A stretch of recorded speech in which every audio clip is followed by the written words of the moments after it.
Why do people buy lottery tickets?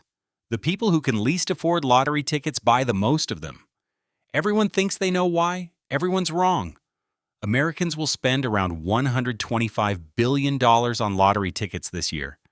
That's more than they spend on music, movies, books, and sports tickets combined. But that money doesn't come from everywhere evenly.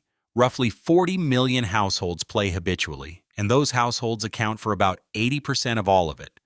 At something like $2,500 a year each, they sit mostly in the bottom quarter of income.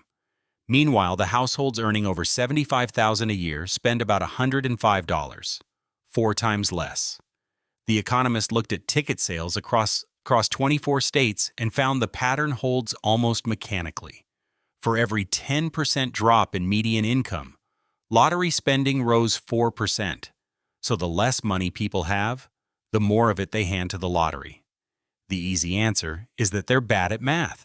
The odds are absurd, so a rational person doesn't play. And the odds really are absurd, but that isn't where this story is.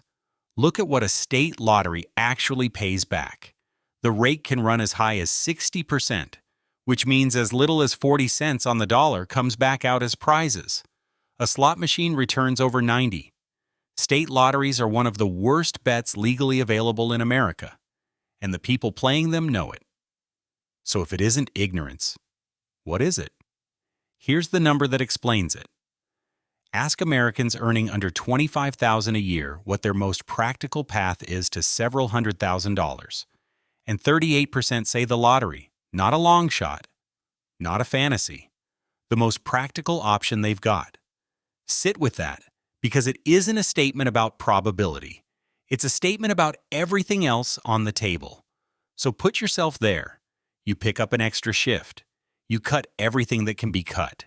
You save what's left perfectly every month for 30 years, and you end up slightly less broke. That's the ceiling. There is no version of that arithmetic that changes your life. 40% of Americans can't produce $400 in an emergency. The ladder isn't steep. Most of the rungs are missing. A $2 ticket is the only thing on the shelf with a non-zero chance of changing anything. And almost nothing is still infinitely more than zero. That's not a math error.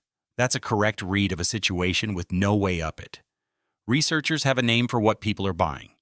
A social equalizer. The one game where the rules seem to apply to everybody the same.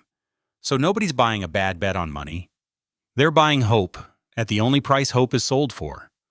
And it's priced about right.